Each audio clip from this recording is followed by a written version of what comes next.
The Beautiful Roots of Courageous Submission, written and read by Joe Rigney.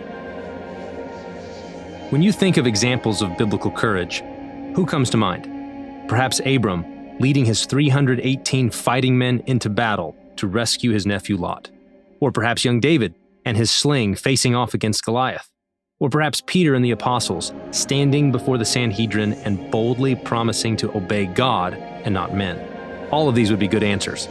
But here's another, courtesy of the apostle Peter himself. Sarah, the wife of Abraham. In his letter to the churches in Asia, Peter commends Sarah as a model for her spiritual daughters who do good and do not fear anything that is frightening.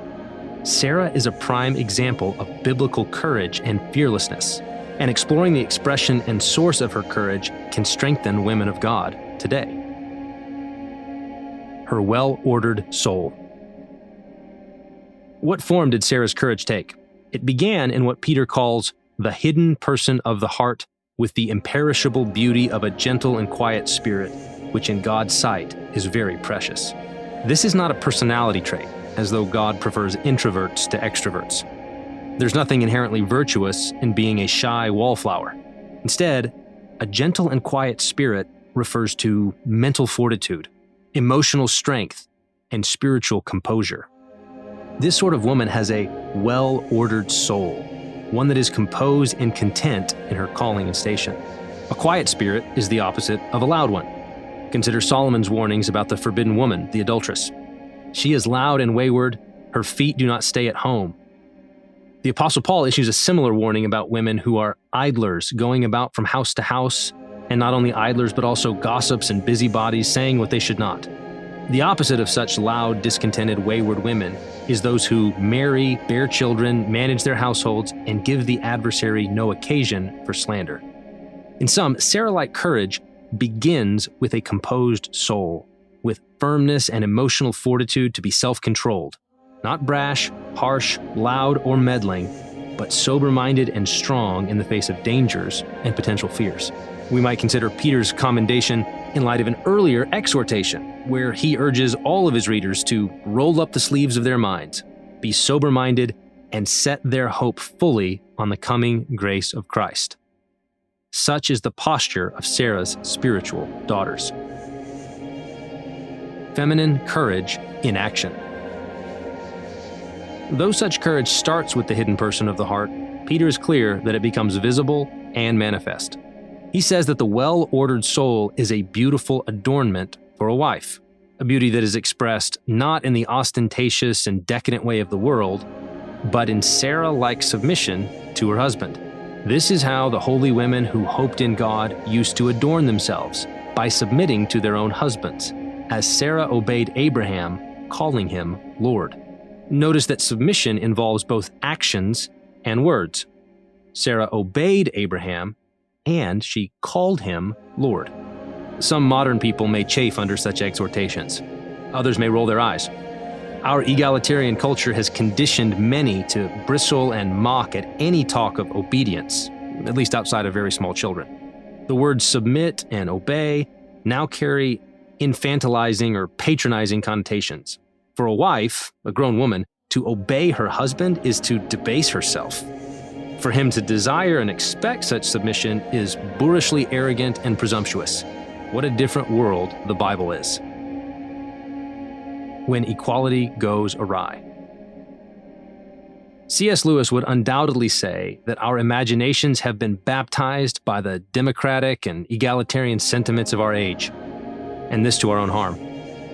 While recognizing the need for some measures of political equality, Lewis lamented and warned of the danger of exalting equality too high. The man or woman who cannot conceive of a joyful and loyal obedience on the one hand, nor an unembarrassed and noble acceptance of that obedience on the other, the man who has never even wanted to kneel or bow, is a prosaic barbarian. You see, the submission of Sarah does not diminish her in the slightest. She obeys Father Abraham, the great patriarch, because she is Mother Sarah, the great matriarch. She calls him Lord because she is his lady, his wife, his glory. We ought to recognize the significance that Peter references Genesis 18:12. So Sarah laughed to herself, saying, "After I am worn out, and my Lord is old, shall I have pleasure?" What's remarkable about Peter's citation is how unremarkable the term is in the passage. The use of the honorific term Lord is, in context, rather mundane. This is simply the way Sarah talks about her husband. 2 questions for Christian wives. In commending Sarah at this point, it's not necessary that we bring back the use of the specific term Lord. The particular term is a matter of custom and convention, differing across time and space. The more pressing issue is the heart, the orientation, the spirit from which the words come. And so, Christian wives would do well to ask themselves a couple of pointed questions. How do you speak about your husband? Do you speak well of him to others? If someone's perspective on your husband were based solely on your words, what impression would they have of him? In other words, is your speech marked by respect and admiration for him, or contempt and dishonor? What sort of heart does it reveal? A loud and discontented one, or a gentle and quiet one? What's more, how do you speak to your husband? Are his initiatives met with scoffing and scorn, or with eagerness and support? Do you take his words, efforts, and labors, even the weak ones, and seek to make them more fruitful, more abundant, more glorious? To use other language from Peter, is your conduct toward your husband respectful and pure?